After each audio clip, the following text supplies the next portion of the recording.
Being a little kid, I never really thought anything about clowns being scary. You know, circus clowns, one of the biggest attractions of a circus. Throughout my childhood years, I never understood what it was about clowns that people are terrified of. As I get older, I start to understand it more and more. Throughout the media, both fiction and non-fiction, there are a few horror stories about evil clowns that mainly target children in their killing spree.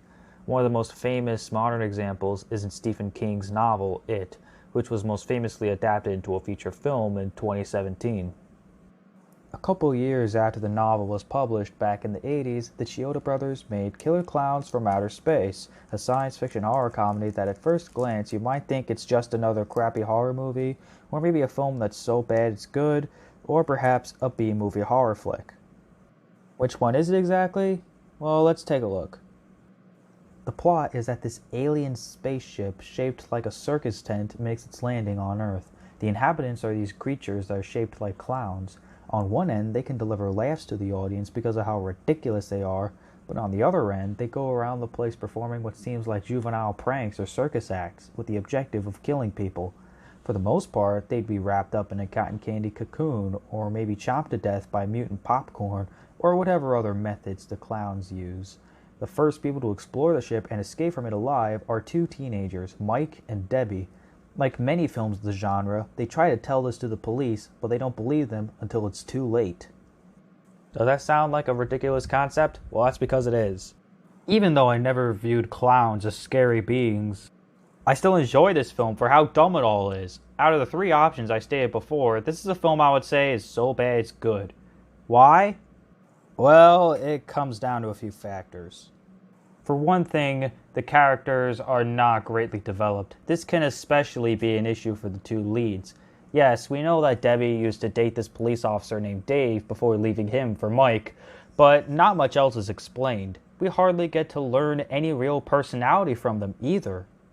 I'm not saying these characters are unlikable, I still find myself rooting for them, but it would be nice if they had more traits to go by.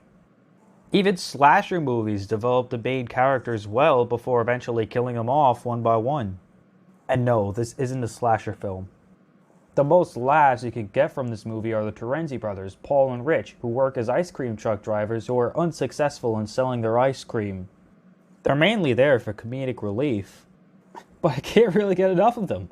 I especially love the exchange between one of them and one of the girls that's eating ice cream at the back of the truck. Take it easy, keep your shirt on. Don't worry, we intend to. Yes, please do.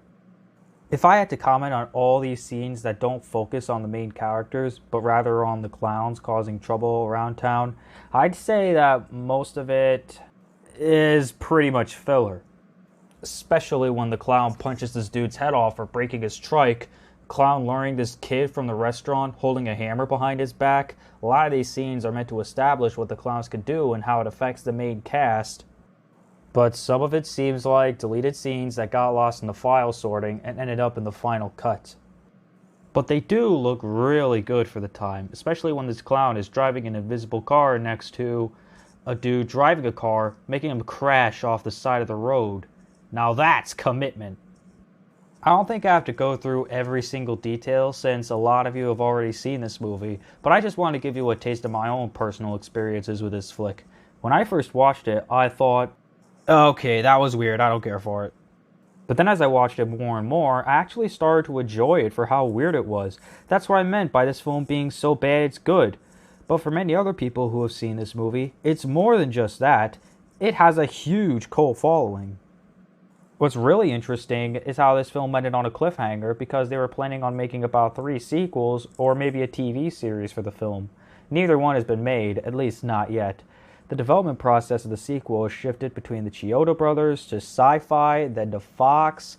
But after Fox was acquired by Disney, August 2019 was when Disney decided to pull the plug on it, which really sucks because, I mean, come on! The first film had a cliffhanger ending! I'm still holding on my index finger.